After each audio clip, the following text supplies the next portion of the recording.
Cambridge English Language Institute. This is Ansar Ahmad and today's video I am going to talk about classification of virus. आज हम virus की classification को देख लेते हैं। Virus जो है ना, हम इसकी क्लासिफिकेशन कर सकते हैं मॉर्फोलॉजी के लिहाज से। मॉर्फोलॉजी कहते हैं ना शेप और स्ट्रक्चर के लिहाज से, वायरस के स्ट्रक्चर किस तरह है, शेप किस तरह है। और दूसरा कहते हैं होस्ट, के ये कौन से ऑर्गेनिज्म पे अटैक करता है। तो on the basis of morphology we have 3 types. कौन से हैं 3 टाइप्स जो है ना है उसको देख लेते हैं। नंबर फर्स्ट जो है ना स्पेरिकल शेप्ड वायरस, स्पेरिकल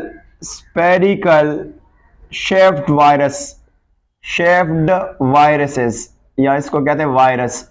तो इनमें से इसका अगर आप स्पेरिकल शेप्ड वायरस देख लेते हैं तो इनमें से आपके पास आता है पोलियो वायरस। इनमें से आता है पोलियो वायरस जो है ना वो बेसिकली क्या है, वो स्पेरिकल शेप्ड है। आप इसको देख सकते हैं, वो कुछ यू फॉर्म में होता है, यहां से इस तरह के स्पेरिकल शेप्ड है।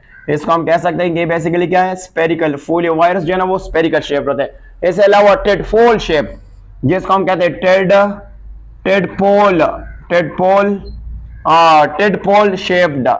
Tadpole shaped virus. Tadpole shape से मुराद होता है इनमें से बैक्टीरियोपेज जो है ना, इसका एग्जांपल है बैक्टीरियोपेज किस तरह होता है, अगर हम इसको देख लेते हैं तो ये कुछ इस तरह के फॉर्म में होता है। बैक्टीरियोपेज इस तरह के, इनमें से डीएनए होता है, डीएनए होता है, और यहां से थोड़ा सा इस तरह, और यहां से इसमें डिटेल्स हम नेक्स्ट वीडियो में डिस्कस कर लेंगे कि इसका स्ट्रक्चर में है कौन कौन से पार्ट्स है। अगर आपने देखना तो आप इसको डिटेल से देख सकते हैं। इस तरह के स्ट्रक्चर को हम बैक्टीरियोफेज कहते हैं। इस डिटेल से फिर इसकी लेबलिंग करेंगे नेक्स्ट लेक्चर में। और इसके अलावा रॉड शेप्ड है, rod shaped viruses. Rod shape virus में आता है टोबैको मोज़ेक वायरस, जिसको हम कहते हैं टोबैको मोज़ेक वायरस। इनमें से आता है वायरस, और ये बेसिकली क्या होता है, ये रॉड शेप होता है, इस तरह के फॉर्म में होता है, राइट शेप।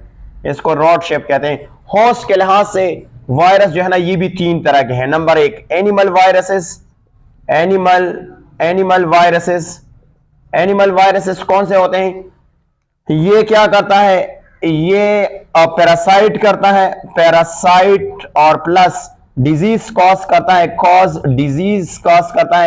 कहां कौन कौन से ऑर्गेनिज्म में, यहां पे हम देखते हैं एनिमल्स में बीमारी फैलाता है, और प्लस यहां पे हम कहते हैं मैन में। कौन कौन सी बीमारी मैन में फैलाते हैं तो आप इसको लेबल कर सकते हैं। पोलियो है, और इसके अलावा स्मॉल फॉक्स है, स्मॉल फॉक्स के साथ साथ मीजल्स है, जिसको हम शेरे वगैरह कहते हैं, मीजल्स के साथ साथ यहां पे हम कह सकते हैं कि मॉम्स, एक वर्ड यूज किया है, मॉम से मुराद होता है ये वो बीमारी होता है जिसमें ग्लैंड जो है वो एनलार्ज हो जाता है। इसके अलावा इन्फ्लुएंजा है, बहुत और कुछ है, वो हम एक डिटेल से देखेंगे। इसके अलावा अगर हम देखें ये प्लांट में भी प्लांट वायरसेस क्या है, प्लांट वायरसेस। तो अगर हम देख लेते हैं प्लांट वायरसेस, तो ये क्या करता है, ये प्लांट में क्या करता है, प्लांट को पैरासाइट करता है, पैरासाइट। और प्लांट को पैरासाइट के साथ साथ ये क्या करता है, डिजीज भी कॉज करता है। प्लांट में क्या करता है, प्लांट को पैरासाइट, और प्लांट की डिजीज कहते हैं, वो लीफ कर्ल डिजीज को आगे हम डिटेल से देखते हैं। इसके अलावा वायरस जो है ना ये बैक्टीरिया पे अटैक करता है, जिसको हम बैक्टीरियोपेज कहते हैं। बैक्टीरियोपेज कौन सा में होता है, वायरस जब अटैक करता है किस पे, वायरस जो है ना, वायरस क्या करता है, ये क्या करता है, अगर अटैक करता है किस